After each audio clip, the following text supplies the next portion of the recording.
আপনি নিশ্চয়ই এমন কিছু মানুষের সঙ্গে জীবনে দেখা পেয়েছেন যারা যত বড় ভুলই করুক না কেন কখনো সরি শব্দটা মুখে আনতে পারে না। তারা যুক্তি দেখায়, পরিস্থিতিকে দোষ দেয়, অন্যের ভুল খোঁজে, কিন্তু নিজের দায় স্বীকার করে না।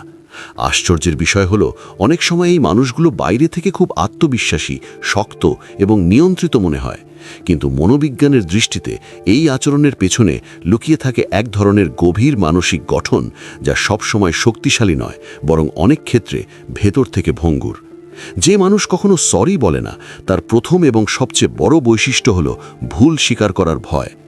সাধারণ মানুষ ভুল করলে লজ্জা পায়, অপরাধ বোধ হয় এবং সেই অনুভূতি থেকেই ক্ষমা চাইতে পারে, কিন্তু এই ধরনের মানুষ ভুল স্বীকার করাকে নিজের অস্তিত্বের ওপর আঘাত হিসেবে দেখে। তাদের মনে হয়, আমি ভুল মানেই আমি দুর্বল, আমি ভুল মানেই আমি ছোট হয়ে গেলাম। তাই তারা ক্ষমা চাওয়ার বদলে নিজেদের রক্ষা করার জন্যে আত্মপক্ষ সমর্থনে নেমে পড়ে। এই মানুষগুলোর মানসিক গঠনে ইগো বা অহং খুব বড় ভূমিকা রাখে। তবে এই ইগো সবসময় শক্ত ইগো নয়, বরং ফ্র্যাজাইল ইগো। বাইরে থেকে তারা যতই আত্মবিশ্বাসী দেখাক, ভেতরে তারা নিজের মূল্য নিয়ে ভীষণ অনিশ্চিত। তাই সরি বলাটা তাদের কাছে শুধু একটি শব্দ নয়, বরং আত্মসম্মানের পতন।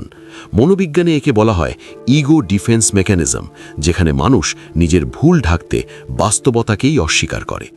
আরেকটি গুরুত্বপূর্ণ বিষয় হলো, এই মানুষগুলো প্রায়ই দায়িত্ব এড়িয়ে চলে।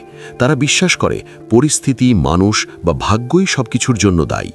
নিজের সিদ্ধান্ত বা আচরণকে তারা খুব কমই প্রশ্ন করে, কারণ দায়িত্ব নেওয়া মানেই দায় স্বীকার করা, আর দায় স্বীকার করা মানেই সরি বলার প্রয়োজন। এই চক্র থেকে বেরোতেই তারা সবসময় অন্যকে দোষারোপ করে। অনেক সময় এই আচরণের শিকড় কাকে শৈশবে। যে মানুষ ছোটবেলায় ভুল করলে অপমান, শাস্তি বা ভালোবাসা হারানোর ভয় পেয়েছে, সে বড় হয়ে ভুল স্বীকার করাকে বিপদের সংকেত হিসেবে দেখে। তার অবচেতন মন শিখে যায় ভুল মানেই ঝুঁকি, ফলে বড় হয়ে সে ক্ষমা চাইবার বদলে আত্মরক্ষামূলক আচরণ গড়ে তোলে। যে মানুষ কখনো সরি বলে না, তারা সাধারণত আবেগ প্রকাশে দুর্বল হয়। তারা নিজের ভেতরের অপরাধ বোধ, অনুশোচনা বা দুঃখ স্বীকার করতে চায় না, কারণ আবেগ প্রকাশ মানেই তাদের কাছে নিয়ন্ত্রণ হারানো। তারা চায় সবসময় পরিস্থিতির ওপর এবং মানুষের ওপর নিয়ন্ত্রণ ধরে রাখতে। তাই সরি শব্দটা তাদের কাছে এক ধরনের আত্মসমর্পণ। এই ধরনের মানুষদের সঙ্গে সম্পর্ক রাখা মানসিকভাবে খুব ক্লান্তিকর, কারণ সম্পর্ক টিকে থাকে পারস্পরিক দায় স্বীকার আর বোঝাপড়ার ওপর। কিন্তু যখন একজন কখনো ভুল মানে না, তখন অন্যজন ধীরে ধীরে নিজেকেই দোষী ভাবতে শুরু করে। এটাকে মনোবিজ্ঞানে বলা হয় গ্যাস লাইটিং টেন্ডেন্সি, যেখানে একজন নিজের ভুল অস্বীকার করে অন্যকে বিভ্রান্ত করে তোলে। আরেকটি লক্ষণ হলো, এই মানুষগুলো প্রায়ই যুক্তির আড়ালে লুকিয়ে থাকে। তারা আবেগের কথা শুনতে চায় না, বরং বলে, আমি যুক্তিসঙ্গত ছিলাম, আমি যা করেছি ঠিকই করেছি। যুক্তি ব্যবহার এখানে সত্য খোঁজার জন্য নয়, বরং আত্মরক্ষার জন্য। ফলে সম্পর্কের গভীরতা নষ্ট হয়ে যায়। সব মানুষ যারা সরি বলে না, তারা যে খারাপ তা নয়, কিন্তু এই আচরণ ইঙ্গিত দেয় যে তারা নিজেদের ভেতরের দুর্বল অংশকে মুখোমুখি হতে ভয় পায়।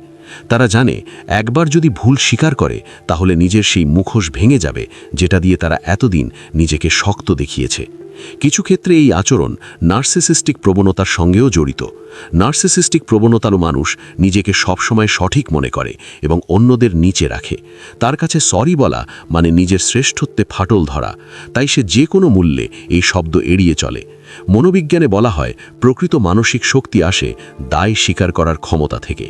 যে মানুষ ভুল মেনে নিতে পারে, সে নিজের ভেতরের সত্যকে স্বীকার করার সাহস রাখে, কিন্তু যে কখনো সরি বলে না, সে আসলে নিজের ভেতরের ভয়ের কাছেই বন্দী।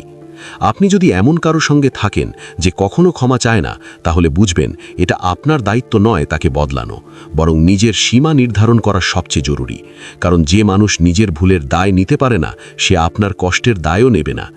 এই ভিডিওর উদ্দেশ্য কাউকে দোষারোপ করা নয়, বরং মানুষকে বোঝানো সরি বলা দুর্বলতা নয়, বরং আত্মজ্ঞান ও মানসিক পরিপক্কতার চিহ্ন। যে মানুষ ক্ষমা চাইতে পারে, সে নিজের ইগোর ঊর্ধ্বে উঠে সত্যকে গ্রহণ করতে পারে। মানুষের আচরণ, সম্পর্কের লুকানো মনস্তত্ত্ব এবং অচেতন মানসিক গঠন বুঝতে চাইলে এখনই সাবস্ক্রাইব করুন মনোবিজ্ঞান সাইকোলজি চ্যানেলটি।